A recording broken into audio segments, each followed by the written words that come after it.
2 বছর পর খুলছে ভারতের দরজা। বাংলাদেশিদের জন্য আবারও শুরু হচ্ছে ট্যুরিস্ট ভিসা আবেদন। তবে কোথায় কোন কেন্দ্র থেকে করা যাবে আবেদন, জেনে নিন বিস্তারিত তথ্য।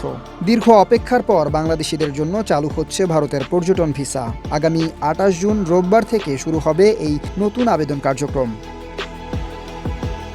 বৃহস্পতিবার রাজধানীর যমুনায় ভারতীয় ভিসা সেন্টারে ব্রিফিং করেন ভারতের হাইকমিশনার দীনেশ ত্রিবেদী। সেখানেই তিনি জানান, স্বাভাবিক নিয়মে ট্যুরিস্ট ভিসার আবেদন নেওয়া হবে। প্রাথমিকভাবে 5টি শহরের ভিসা আবেদন কেন্দ্র থেকে আবেদন করা যাবে। বাংলাদেশিরা ঢাকা, চট্টগ্রাম, রাজশাহী, সিলেট ও খুলনার ভারতীয় ভিসা অ্যাপ্লিকেশন সেন্টারে আবেদন জমা দিতে পারবেন। পর্যায়ক্রমে দেশের আরও শহরে ভিসা সেন্টারেও এই কার্যক্রম চালু করা হবে।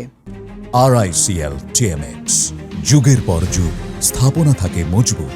হাইকমিশনার জানান, জরুরি প্রয়োজনে মেডিকেল ভিসার সুবিধা চালু থাকবে। তিনি আশা প্রকাশ করেন, ভিসা কার্যক্রম স্বাভাবিক হলে দুই দেশের মানুষের যোগাযোগ আরও বৃদ্ধি পাবে। প্রায় 2 বছর বন্ধ থাকার পর আবারও চালু হচ্ছে এই সুযোগ। 2024 সালে আগস্টের পর নিরাপত্তাজনিত কারণে ভারতের ভিসা কার্যক্রম সীমিত হয়ে যায়। এখন অপেক্ষা নতুন আবেদন প্রক্রিয়া শুরুর। ঢাকা থেকে খুলনা নির্ধারিত 5টি কেন্দ্র থেকেই শুরু হচ্ছে ভারতের ভ্রমণের নতুন এই সুযোগ।